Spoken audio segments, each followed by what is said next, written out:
বাসা কোথায় তোমার? আমার বাসা এই যে লালের মোড়। এটা হচ্ছে Faridpur DC office. Faridpur DC office এইখানে হইতেছে এই যে মাছ, এইগুলা একটা হচ্ছে ধরো হাতে ধরো মাছ কত? সবগুলা চাইতে 1500। 1500। তোমার এইগুলা হচ্ছে ওরা হচ্ছে ইসের মাছ, যেগুলো আমরা 200-250 করে কেজি কিনি, যেগুলা বাজারে যেগুলো ফার্মে পোল্ট্রি মুরগি খাওয়া, এই যে পেট ভাই এগুলো দেখে আমরা মাছ কিনি না ভাই। ঠিক এইগুলা মানুষের কি বুঝাও তুমি? ছোট মানুষ এইগুলা করো না, খবরটা উঁচু করো তো। এখানে উঁচু করার কি আছে? আর কোনটা পাবো? এইগুলাই ভাই, এই যে আমাদের ফরিদপুরে এই ধরনের উল্টাপাল্টা কাম কাজ চলতেছে, এইগুলা তো মারা যায় না ভাই। তুমি এখান থেকে ওঠো, এখানে উল্টাপাল্টা কাম কাজ করো না, এখান থেকে ওঠো।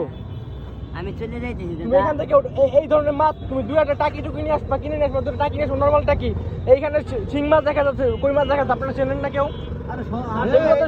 সব চাষের মাছ, চাষের মাছে ওরা হচ্ছে শামুক দিয়ে আমি কি দেশের কইতেছি না তো এই জায়গা আমি বাইরে নিয়ে এসে পানির মাছ তুমি পানির মাছ আপনাদের পছন্দ হইছে ভাই। কিসের কথা বলো কিসের জন্য? এইখানে তুমি 1600 টাকা চাচ্ছ, 1600 টাকার মাছ এখানে ওই 400 টাকাটা বলতে দাদা।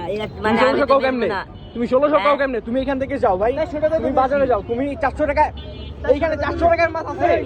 এখানে মানুষকে ঠকাতে চলো না না না না, এখানে প্রতারণা হচ্ছে। তুমি এখান থেকে ওঠো। এইগুলো যেহেতু চাষের মাছ আপনি বলতেছেন, তাহলে যারা চেনে না, তাদের কি হচ্ছে?